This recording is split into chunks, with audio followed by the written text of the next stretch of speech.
in this room in another couple of minutes. We're just having some chit chat with the director. I think we are going to start on time. Thank you. Just take the seats.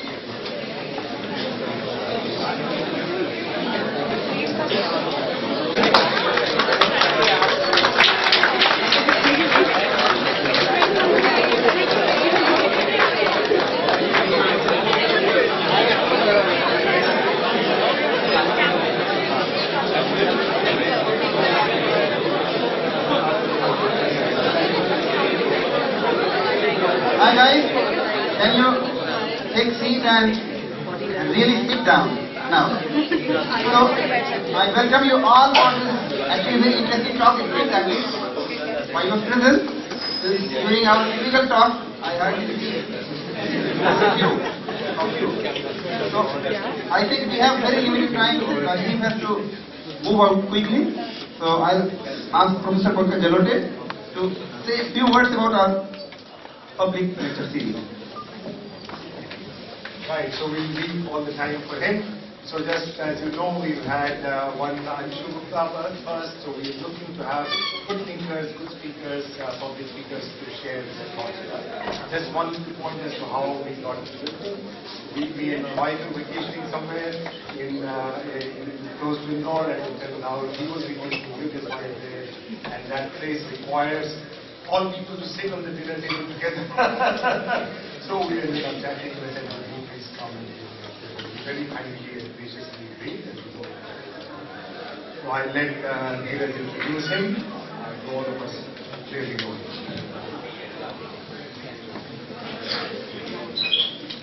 So as Pankaj just said, Rajdeep doesn't need any introduction. He is one of the most famous presenters who has news on TV, then people have certainly seen him multiple times. He is currently the consulting editor at India Today Group, and he was earlier editor-in-chief of IT Network. He has studied in St. Xavier's College, Mumbai, and University College, Oxford. And one interesting aspect of his life is that he has also played 6 first-class cricket games for Oxford University. I know. So in fact, I didn't know that earlier. Very recently, in one of his articles in the newspaper, he mentioned that the Thackeray's were kind to him because of the father's connection. So that's how I came to know that he's the son of Sardesai sir. He has of course won numerous awards, including Padma Shri for journalism in 2008. Other awards include the International Broadcasters Award, Ramnath Goenka Excellence in Journalism Award, Asian Television Award, and Indian Television Academy Award. He has also been the president of Editors Guild of India and was chosen as a global leader for tomorrow. And of course, very recently he has written this book about 2014 elections, which is very interesting. I've just read a few pages, so I can't talk much about this. And today he's going to talk about growth of media in today's India. At the end of this lecture, he will be signing this book. If you want to buy a book, the books are available just outside. I will request Rajdeep to give about 10-15 minutes at the end for question and answers. Thank you very much.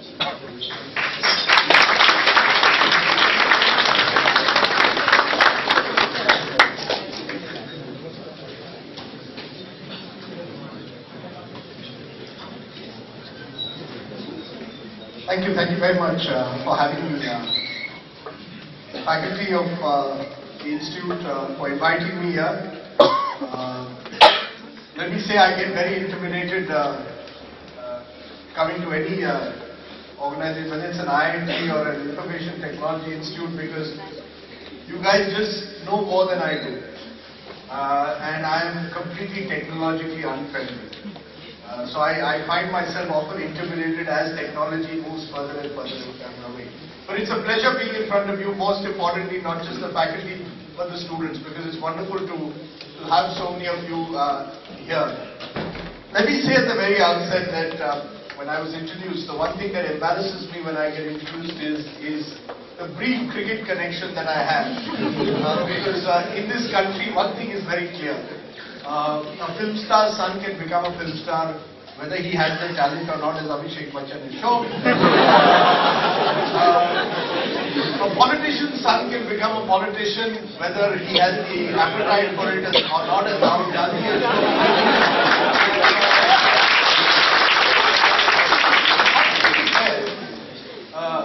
just because your father played cricket for India is absolutely no reason for you to play cricket for your country. Unfortunately, it took me about 19 years to realize that. And I was playing with one of those 6 first-class matches was at Oxford for combined British universities, which reflected more on the standard of British universities at the time, versus Pakistan. It was a very strong Pakistan team of 1986. And I was bowled for, I think, 2 runs by Abdul Qadir. And I think I realized that day that I had to find another life for myself. And I've often said that journalism is when you fail at everything else in life, then you turn to journalism. Because you don't need a qualification. I qualified to do law, and I practiced for a while. I think many journalists have come to various, have done various things in their lives before they became journalists. Most of us also have been drunks, and this goes back to Winston Churchill and others who while they were foreign correspondents, when they were not writing, would be found in various bars over the years. So that's the background of being a journalist. The interesting thing is that when I joined journalism in 1988, India was a very different place. So was the world of journalism. I think the month in which I joined journalism was the month when the Berlin Wall fell. And in a sense that changed the world. Journalism took a little while longer to change. But there was no television. All we saw in the late 80s was Doordarshan. So if you were in the ruling party, you got yourself covered. If you're in the opposition, you had to wait for 5 years. That was, when people lament about, what is happening to TV today, I said, you should come and see what was happening to TV yesterday. Where television was working in a completely different universe. Print had a few newspapers really which had that kind of mass circulation. Very few Hindi newspapers really had built those kind of the networks that today you will find with Hindi newspapers which have editions in practically every district headquarters. There was nothing remotely like digital. The very concept of information being available to you on your handheld was just unheard of. And let me give you concrete examples of how the world moved as a result. And 2 examples, both personal. One was the 1992 demolition of the Babri Masjid. I remember still, it was a Sunday, and I was on Sunday duty. And we just got information about the fact that the masjid had been demolished purely from some grainy pictures that came in from BBC, which used to have one bulletin, and we got information on the wire. Everything else was in the realm of conjecture, because no one actually knew what was happening on the ground in Ayodhya. And frankly, part of the problem which resulted in the riots that took place in Bombay that night, or Mumbai now, Bombay then, was the fact that there was such a lack of information. All kinds of rumors, all kinds of speculation, hundreds of people have been killed in Ayodhya, and that led to a situation that eventually spiraled out of control, and we had these terrible riots that took place in Mumbai in December 1992. There was a complete absence of information, and even till this day, if you want any visual images of the riots of Mumbai 1992, there aren't any images that exist. 3 months after that, blast took place, the Mumbai blast, the first so-called big terror attack.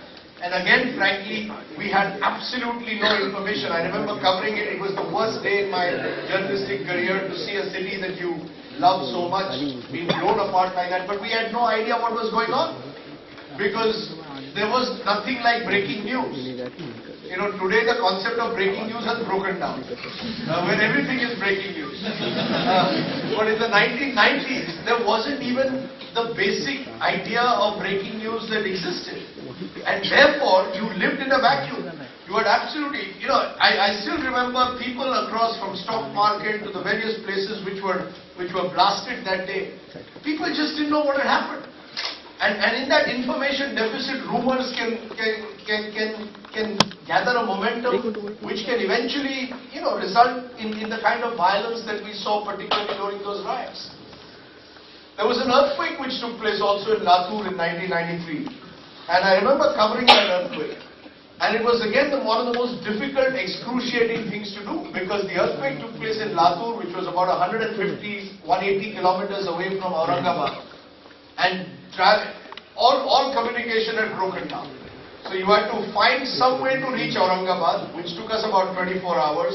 Then you drive from Aurangabad to Latur. You see what you've seen, you drive back to Aurangabad, to one crackling telex line, you are trying to tell your headquarters in Mumbai or Delhi what has happened. And it took us actually a week, really, honestly, as much as a week to actually communicate what had happened in Latur, where an entire village had been flattened, more than 10,000 people had died. Today, you'll have OB vans everywhere. I mean, the joke is that, if India sends a man to the moon, the first thing the person will be asked, "Aapko kaise lagta hai?" Because there'll be some OB van on the moon, and a reporter, probably from a channel like Aaj Tak, would put a mic in front of say, "Aapko kaise lagta hai ki aap, you've landed on the moon."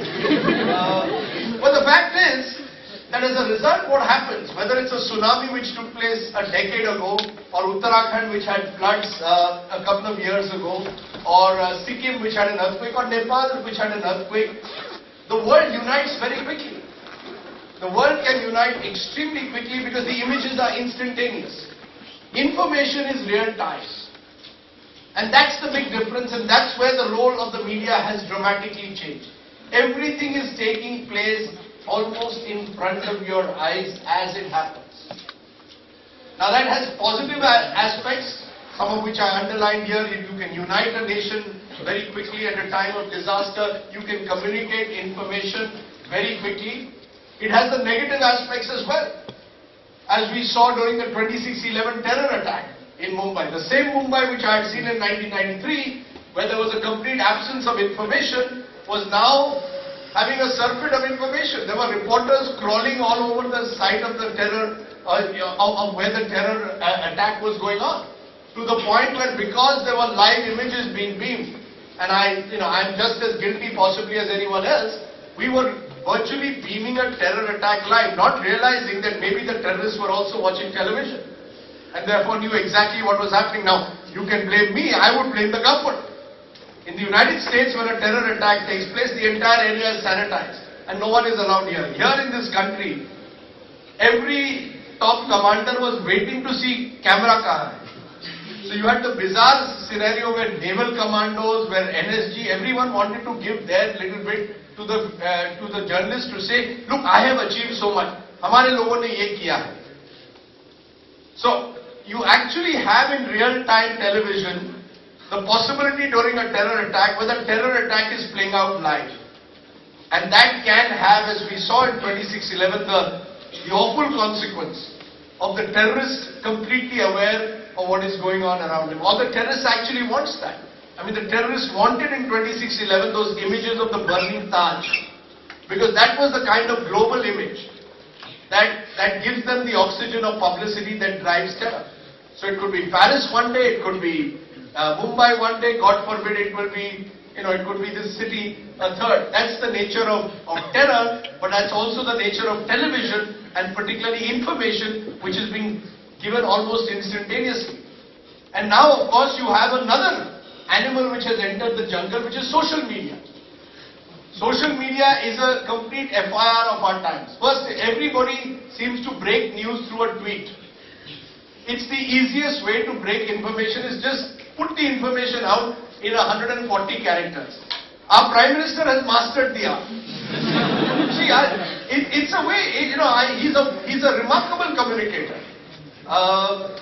And if you read my book, and I hope you will see the evolution of Mr. Narendra Modi as partly the evolution of the media itself. Because I met Mr. Narendra Modi for the first time in 1992 during the Rath Yatra. 1990s early 90s were a dramatic period in Indian politics. I met Mr. Narendra Modi, and there were three things that I remember about him. One were his eyes. If you see Mr. Modi's eyes, they are very, very focused and frozen almost scary, but that's my view. I believe that, I guess to be Prime Minister you have to have stern eyes. There's nothing soft about Mr. Modi's eyes, but I remember him about that. Number two, he was always well dressed. Perhaps he didn't change his clothes as often as he does now, but he was very well dressed.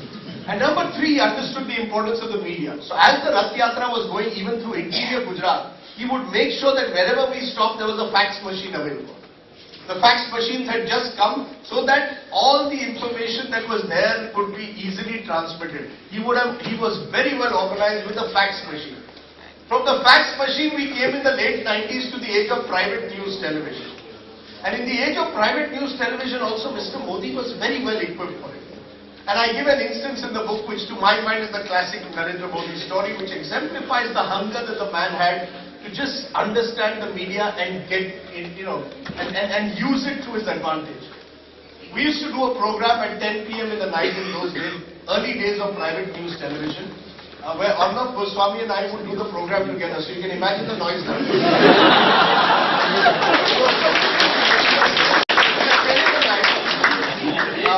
And it was some debate between Congress and BJP.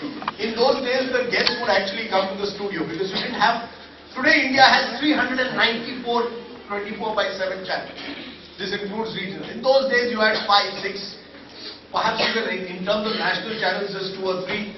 I was at NDTV and we were doing a 10 o'clock show. At 8:40, the guest dropped out. One of the two guests. I think the BJP guest, Vijay Kumar Malhotra, dropped out saying he had a stomach upset. So Arnav tells me, let's cancel the program. What's the point having only a Congress guest? I said, there's one person I know in Delhi who even at this late hour might actually agree to come. So I rang up Mr. Modi. He used to then live next to the BJP headquarters at, when all the pracharaks would live. So I say, sir, I know Gujarati a bit. So I said, Tamari jarurat che, Narendra bhai. Mr. Modi was a clever man even then. He said, your guest must have dropped out. I said, yes. I said, yes. That's why I'm bringing you up so late. He's also a Gujarati. So he says, Aisa hai, I don't have a car. So I said, sir, don't worry, taxi. So please take a taxi. He said, paisa kon dega? So I said, the moment you reach the office, sir, we'll organize the money. You please get into the car. He thought for all of 60 seconds. All of 60 seconds, at 10 o'clock, with 1 minute left or few minutes left to 10, running into the studio, Rajdeep, avi gyo. This is Narendra Modi in 1998-99. He realized that television was about to explode. He realized that he needed to have that space where he was a very good talker. Television was providing him that platform. And suddenly from that era of the fax machines or the era of the print where, you wouldn't have had a face to someone like Mr. Modi was not a mass leader. Mr. Modi had never fought an election till 2002 in fact. But he used television and used television intelligently enough to build himself up as an articulate public speaker. And it gave him that space which he was so, in a way, desperately craving for, an identity that he was so... Times have of course changed. Now, even if I ring up Mr. Modi, it will probably take him a year to come on the phone. Forget about anything, about coming onto a channel and coming live. And he has realized now that the way to communicate is not through television. I don't even need television. Television will cover me live when I go to San Francisco, and he's clever enough also to realize what is prime time in India. So you will always find Mr. Modi in most parts of the world. When he goes and delivers a speech not on the basis of what is the time in that city, but what is the time in India. So that he is on prime time in India and every channel is covering him. But along with that, he has also realized the importance of social media, or the realization that social media is one-way communication. I don't need to respond after a point. I will tell you where I am, what I am doing, and that's how you break news. So that's how, in a way, the media, instantaneous communication has now reached the stage of one-way communication. Communication was originally meant to be two-way. Even on television, increasingly it's one way. I am the anchor, I believe I know what the nation wants. And every night I'm going to tell you what we want. And it's not about an individual, we are all like that. In different ways we are all like that. We increasingly believe that the viewer is almost irrelevant to our discourse. We know best and we will communicate and tell you what happens. So the possibility of two-way communication, which was the original basis of what communication started off many centuries ago, is slowly disappearing. And technology is partly responsible for it. You guys are going to probably create some, the Indian Twitter or the Indian Facebook one day. and you will actually create perhaps a form of technology which will render people like me irrelevant. Most new technology businesses in the media space, most new media businesses are increasingly driven by technology. Content or the information actually is becoming less and less important. I was saying to the faculty today, my sense is social media has become an FIR, television has become entertainment, your handheld devices have basically become news as service. I need a service, I need a very, very basic service, I can get it from my handheld. And in a strange way, print has become news as knowledge. If I actually want to know more, if I'm actually interested in a little bit more than 140 characters, but if in 140 characters I get all my information, then why do I even need to read a newspaper? Why do I even need to watch television? Even if I watch television, I will watch it for entertainment. Which is why the nature of the media also is changing. And as a result, in a way, television is almost pandering to that. Television, which started 22 years in this country, at least private television, which started with the idea that, we would provide information in the truest sense of the word. Today, private news television, frankly, in this country, and I'm sorry to say this since I'm part of the medium, has become nautanki. I would be lying to you if I said that, we are really determined to do serious stuff anymore.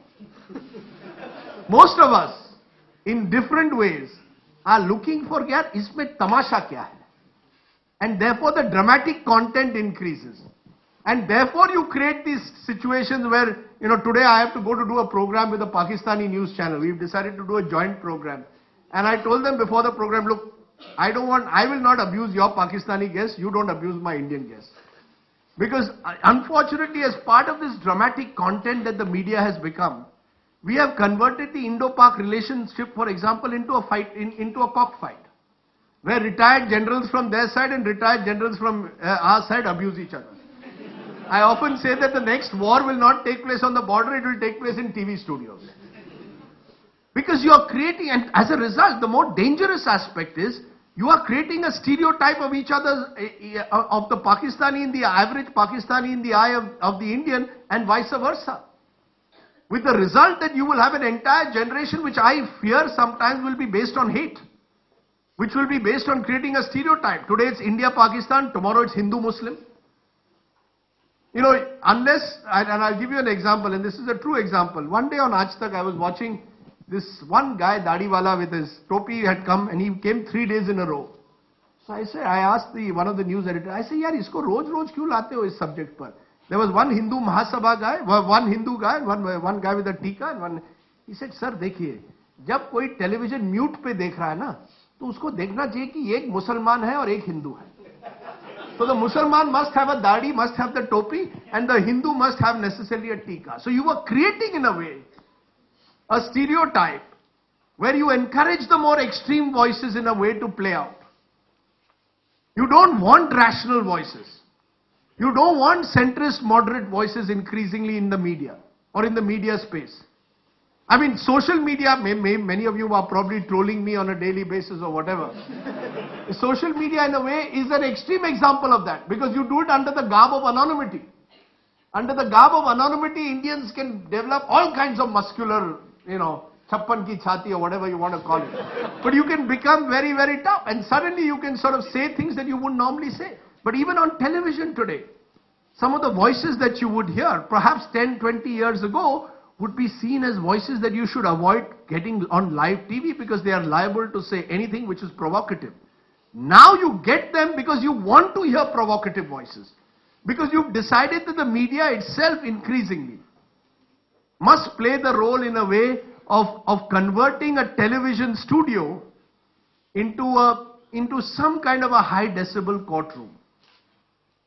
Or a high decibel, almost like a coliseum where, these guys are all fighters who are going to fight each other.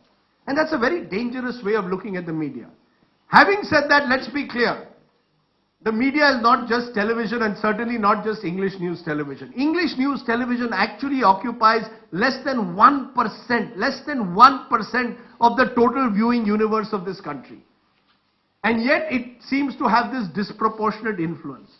The fact is that the real growth in this country is taking place in regional media.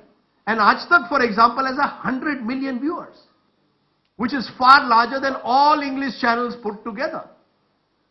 The fact is that the largest growth today, which is taking place in print media, is actually taking place in Hindi print media. It's the Bhaskars and the Jagrans which have become truly mass circulating newspapers. In every region today, there are half a dozen news channels.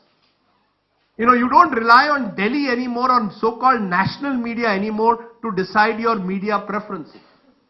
If I am sitting in Chennai and I want news of Chennai today, I am not going to switch on a national channel. Because the fact is the national channels in a strange way have actually become Delhi-centric channels. The biggest beneficiary, of course, and since we are in a university which is promoted by the Delhi government, is the Delhi government itself. I mean, it's a double-edged sword.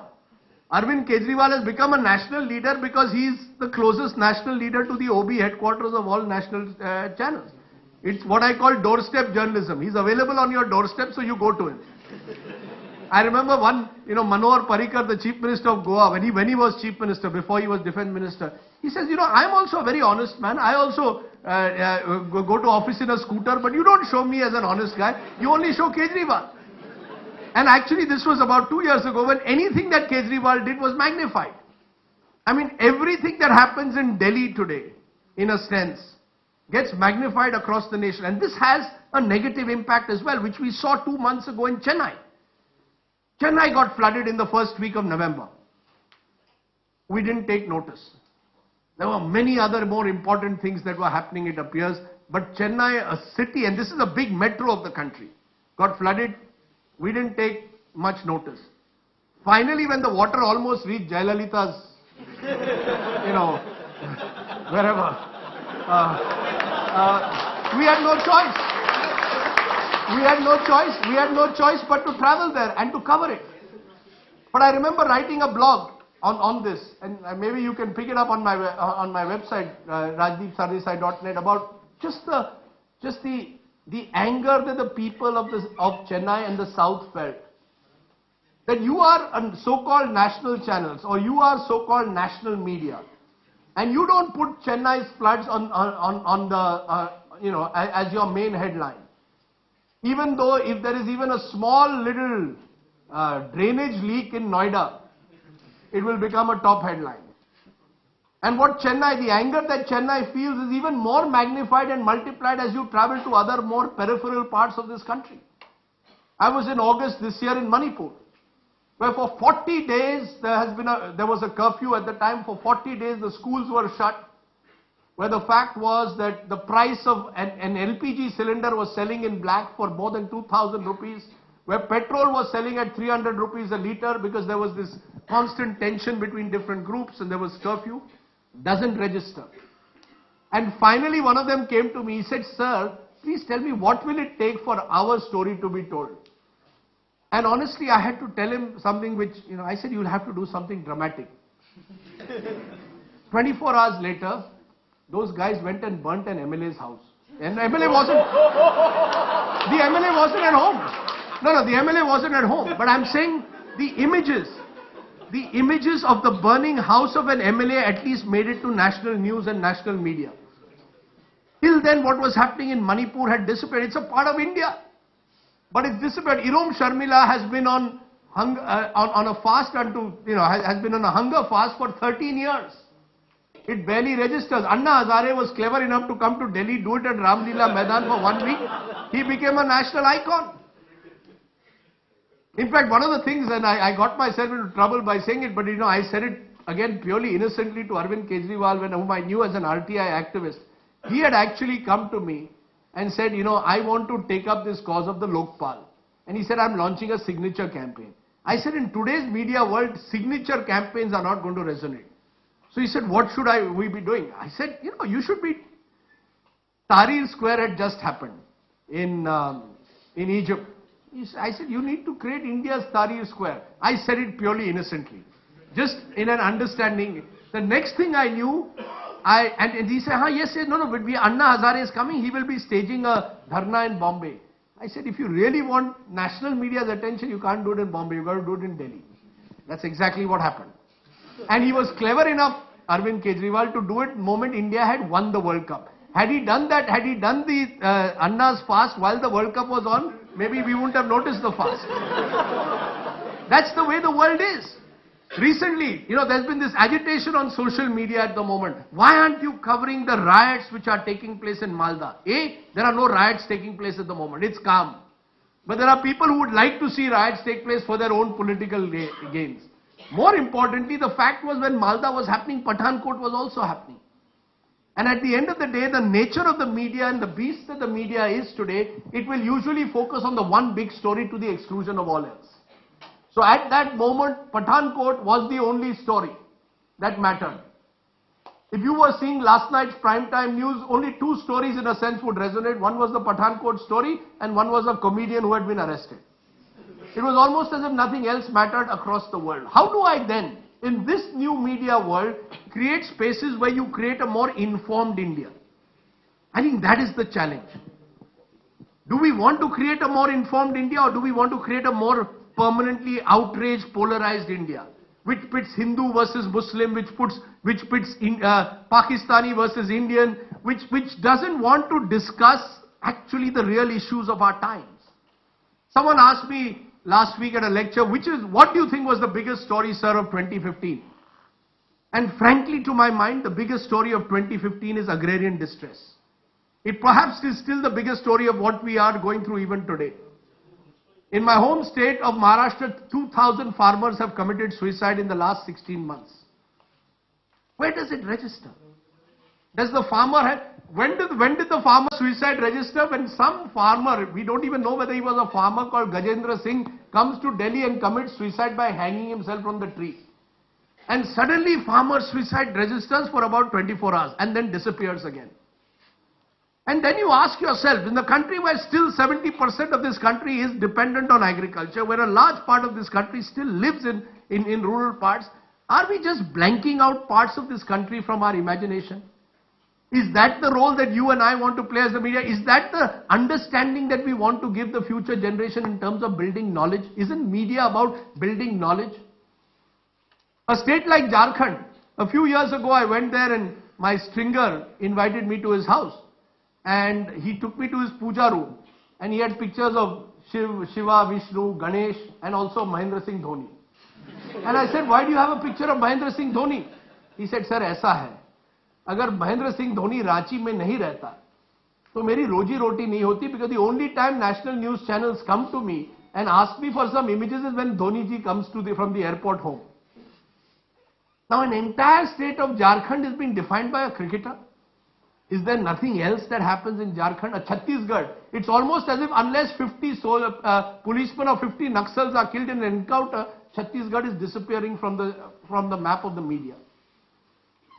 Now, you have regional channels, you have regional media, which is filling that gap.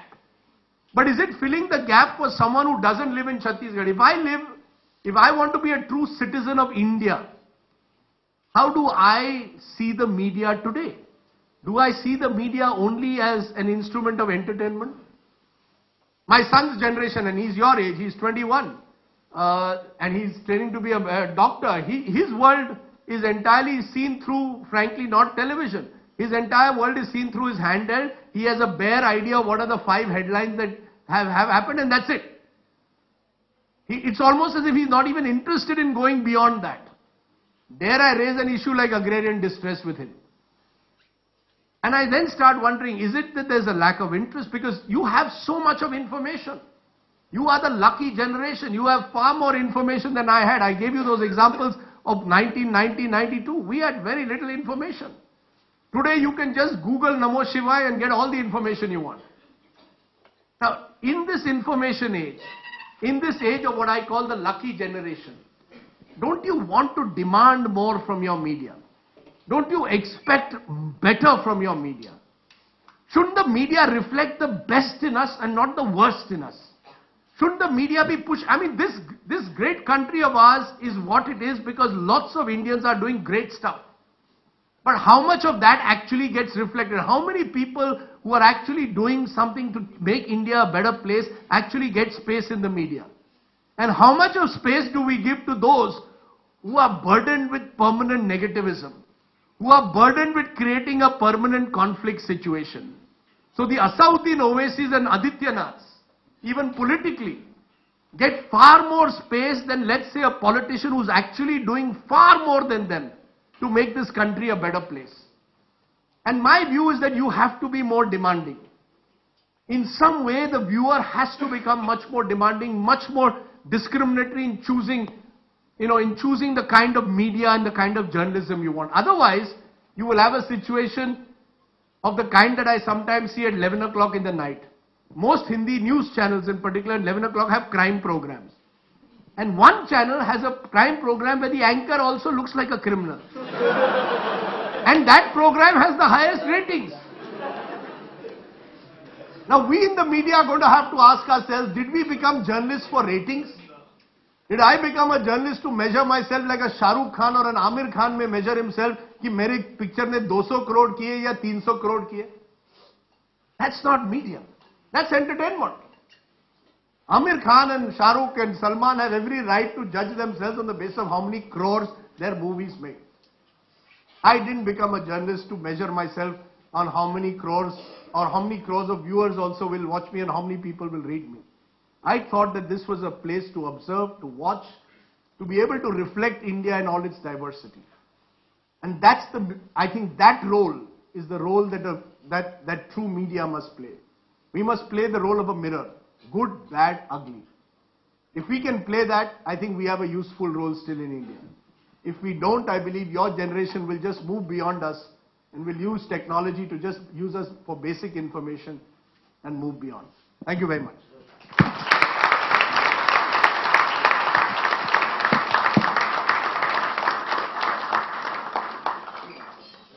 We can now have a few questions.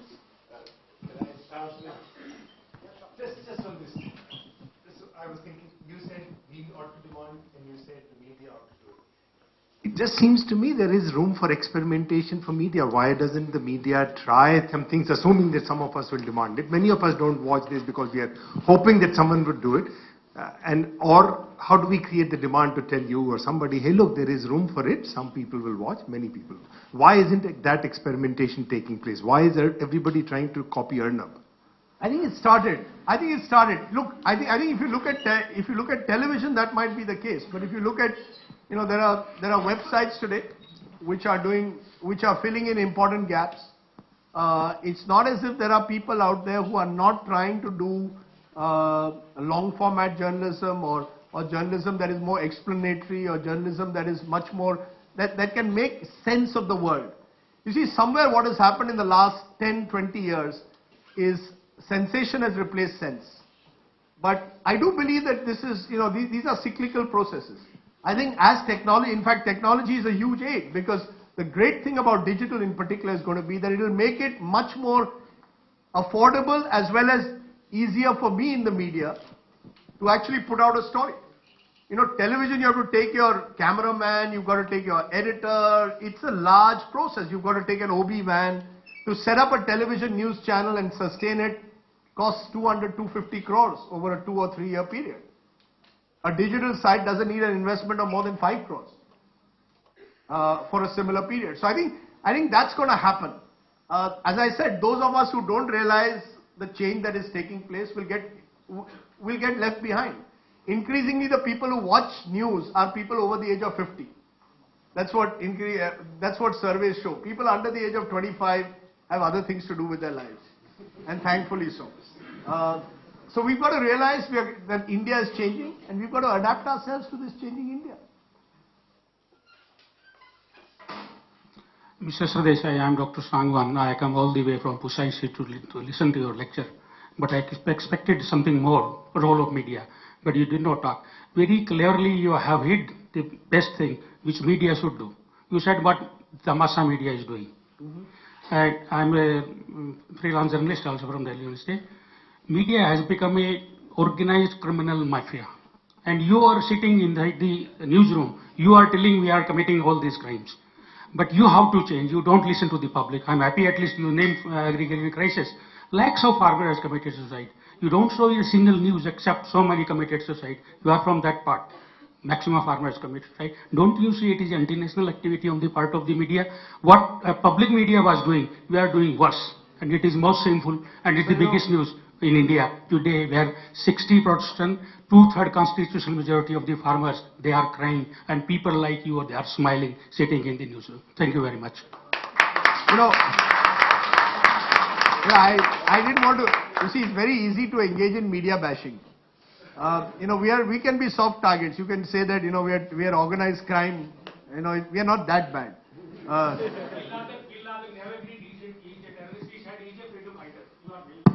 No, one minute. My limited point is, I don't think, you know, look, there is something which has gone wrong. There's something wrong in our business model. In this country, for example, to run a television channel, I have to pay the cable operator, right? I actually have 40 to 50 crores of an annual budget of a national news channel goes in paying cable operators. That same money could go in news gathering, right? A BBC gets its monies, its revenues from license fees paid by taxpayers. In India, if your cable operator charges you 300 rupees, I don't even get 1 rupee of that sometimes. And if the cable operator raises it to 310 rupees, you will object. Now, if you pay peanuts, for 300 rupees in this country, you will get 500 channels. In the US, 60% of revenues that channels make is from subscription and 40% from advertising. In India, 90% still comes from advertising, 10% from subscription. Given this business model, where is the money for, what is the incentive, for example, for a regional news channel to invest in news gathering? That person is completely dependent on local advertising, local politicians, most of whom are thugs. Most ownership today of news channels or even newspapers is increasingly politicians, builders. Builders in this country want respectability, they own a news channel. Whoever. My point is, ownership is a huge problem. Now, is that the fault of a journalist? Most journalists are idealistic, want to do a good job. But if you are not going to invest in sending someone, let's say, to a Manipur, because it costs money, right? It costs money to send someone there and spend 10 days there. It's so much easier to do a studio discussion and have 4 people fighting. We've taken the low-cost model. We've taken a jugaad, low-hanging fruit model. That's the truth. And in states like Punjab, for example, in Punjab, the Akalis controlled cable. Today, therefore, nobody can do a story in Punjab against the Akalis, because the moment you do a story, your channel will be switched off. See, politicians are always a step ahead of everyone else. Jayalalitha would do that in Tamil Nadu. She controlled one of the first things she did was control cable. She changed the law to ensure that the government would control the cable. Cable is power in large parts of this country. That's the reality. Now, in that reality, you are going to single me out and say you are an organized criminal. No. I'm just saying, I'm just trying to offer you an explanation as to the problem. It's not as if people, don't want to do it. Okay. I'm not Bin Laden, surely. Yeah, I have a quick question. Rajdeep, you mentioned how media savvy Mr. Modi is, and I completely agree with you. No one in his right mind would disagree. However, I also think that the media helped to create Mr. Modi. Would you agree that there was that kind of dialectic? Had the media not played on the sins of the UPA government, the scams, the weakness of Rahul Gandhi and his reluctance to enter politics, and on and on and on and on, and had it not been for the media beating the drum of Modinomics and Mr. Modi's policies generally, would he have been elected with that kind of majority? Of course, happily, the media are now changing to a more oppositional stance as well. Look, that's a tough one. As I said, the media will go in the direction of what, in a way, is seen to sell. Mr. Modi was an effective campaigner. Mr. Modi had star appeal. Whether you like it or not, Rahul Gandhi is a kindergarten kid compared to Modi when it comes to communication. And as I say in my book, Rahul Gandhi never lost an opportunity to lose an opportunity. If Rahul Gandhi wanted, no, if Rahul Gandhi wanted, I give examples. Anna Hazare's fast. Rahul Gandhi could have gone with a glass of Mosambik juice, broken the fast and said, I will, sir, bring an anti-corruption law in this country. He was in power. He could have been in government. Look, the media is we are like a 24/7 large vessel, which is available for someone to fill in. The person who has the skill, who has the ability to do it will do so. It's happening across the world, not just in India. I mean, the more effective politicians today are very good communicators. You cannot be part of the Narasimha Rao. You know, one of the first prime ministers I interviewed on television before I was in print. But when on television was Narasimha Rao, and he was a disaster. He looked at me as if I was some bloody, beast from some other, he looked at the camera as if, with utter contempt. Now today you can't be in politics and look at the camera with utter contempt. Politics has changed. You can romance the camera in a manner that the public thinks, you can woo the public. Look at Modi. He can cry in front of Zuckerberg, because he knows it'll work. It works. Television offers you a space to, for that kind of dramatic. Twitter offers you a space to engage. You can engage with people and give them a sense that you are engaging with them through a 140-character tweet. Rahul Gandhi won't tweet, right? I mean, why doesn't he tweet? I asked this to one of Rahul's guys during the, why doesn't Rahul Gandhi, now he's apparently on Twitter through his office, but at that time he was not, and they said, no, Rahul likes direct communication. I said, what is direct communication? No, he would like to see the person he's engaging with. Now, you can't do that in the age of Twitter. You don't know half the people who you're engaging with, but you do. So I think it's not fair to say I think the media rode the Modi wave. The Modi wave was there. The media rode it very cleverly because the media saw in Mr. Modi's wave, people wanted to watch him. The irony is, of course, that these waves also ebb and flow. So the same, if I was Mr. Modi's advisors, I would say now, thoda bas karo. Because sooner or later, Indians are, we are far cleverer than anyone else. We know when to switch off also. So the other day when Mr. Modi was saying something and was speaking loud, my assistant come to me, sir, thoda volume kam kare.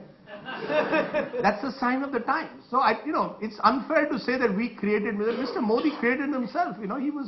He's a remarkable campaigner. Yeah, we will have a question here.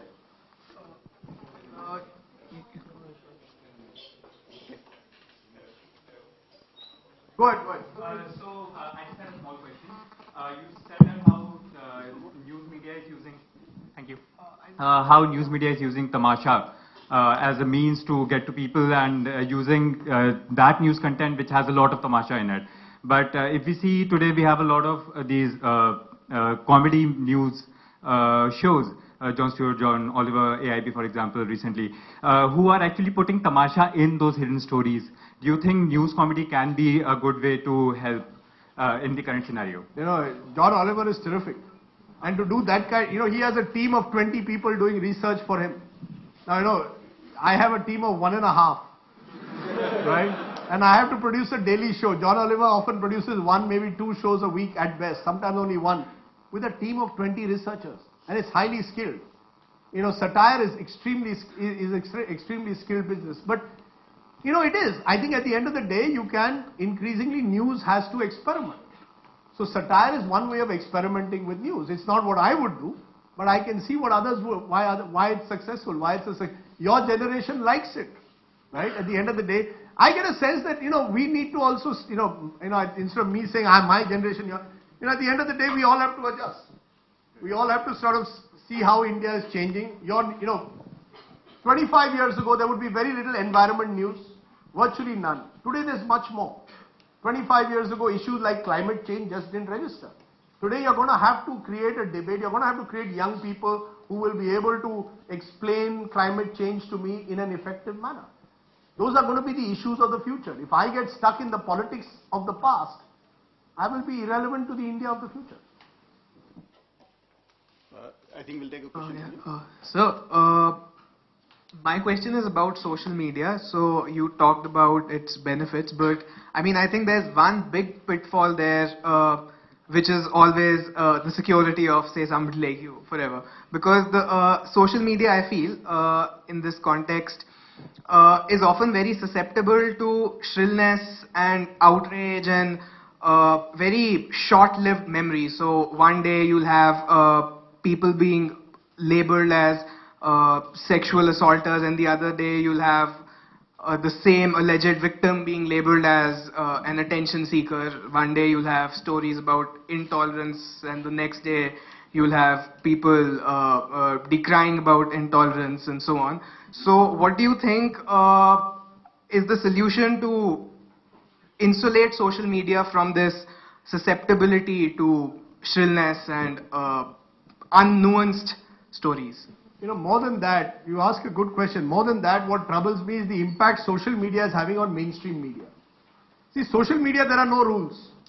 You can call, you can say I'm corrupt, you can say I'm Osama bin Laden, you could say whatever you want. You could get away with it. There are no defamation rules, you're anonymous, you can spread rumors about an individual, and sometimes, as a result, mainstream media gets affected to the point where we forget that we have to also observe certain due diligence. And I'll give you an example. A couple of months ago, you might recall here in Delhi, an instance came where some Sadaji allegedly hit his car, or some girl protested, accused a Sardaji of sexual harassment.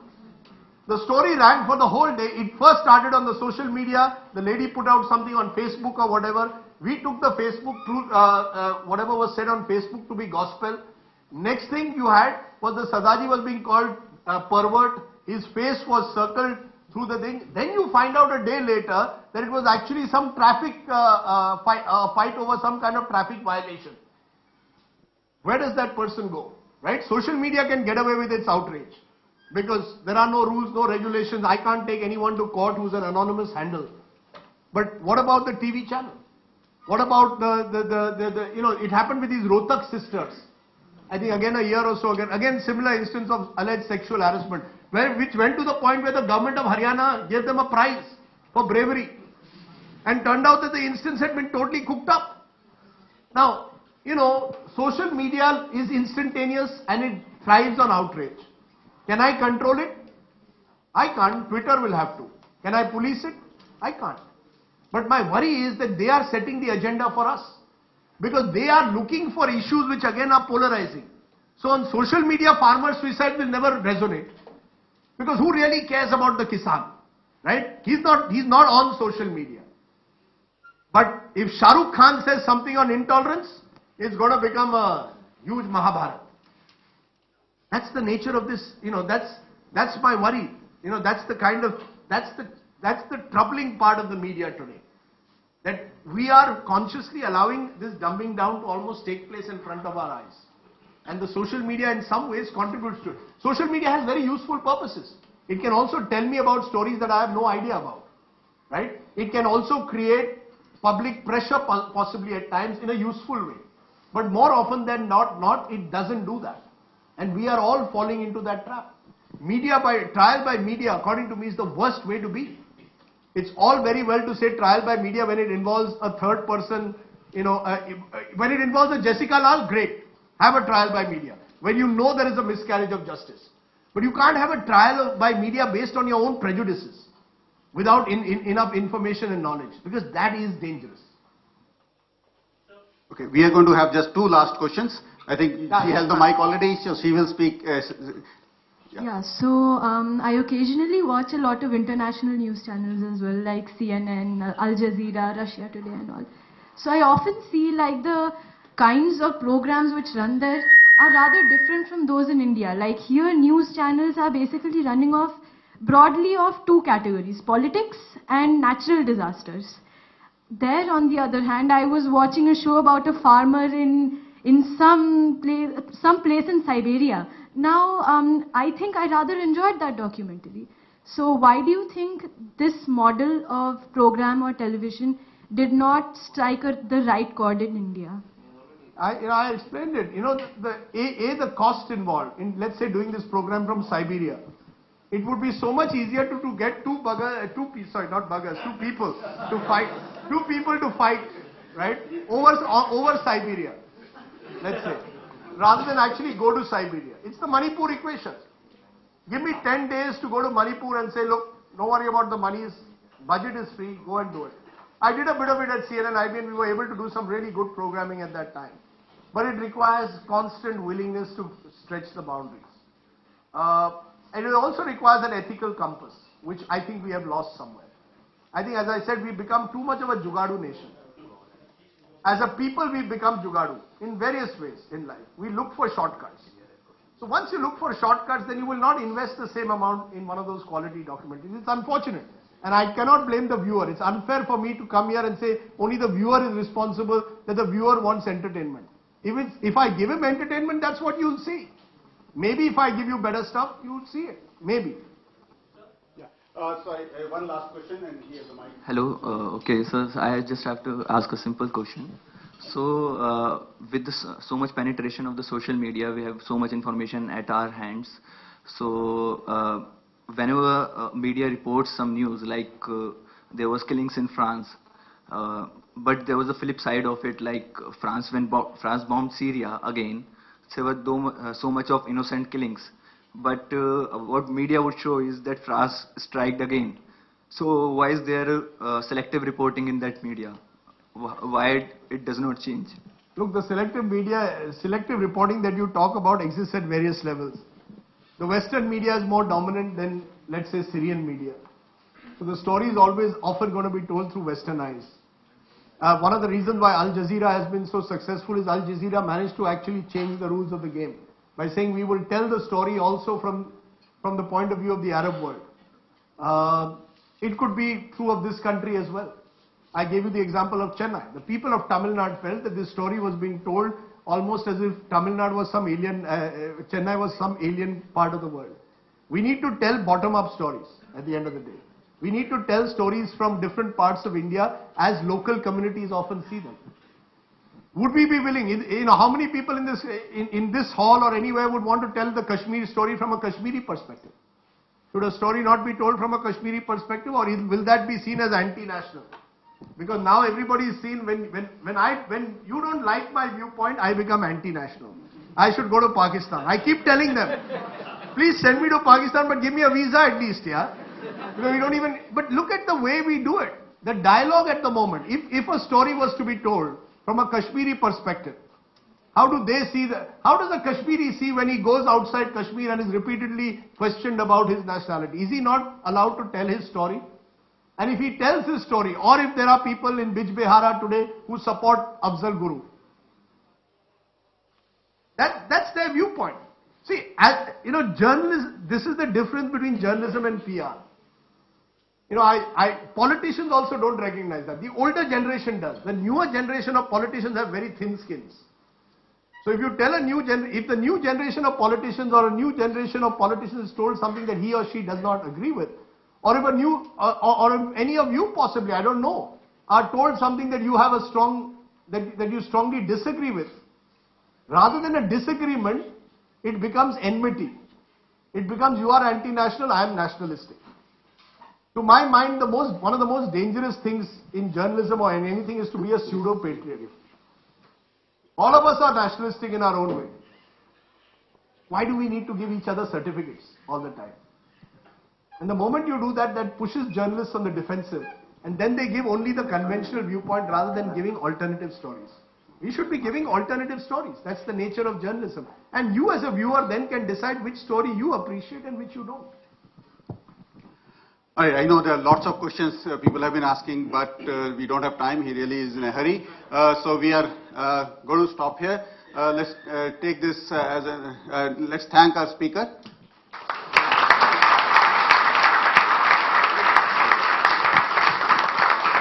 Thank you very much, Dr. Jalote, the director of the institute, to give us a token of our appreciation to Rajdeep. And we have. Thank you very much. Oh, thank you very much. Thank you. Thank you. Thank you. Thank you. I hope you will read my book, and maybe even if you have disagreements with me, you will still like the book. So he's giving him a t-shirt and a mug. You wait till he shows up on his show wearing this t-shirt and drinking coffee.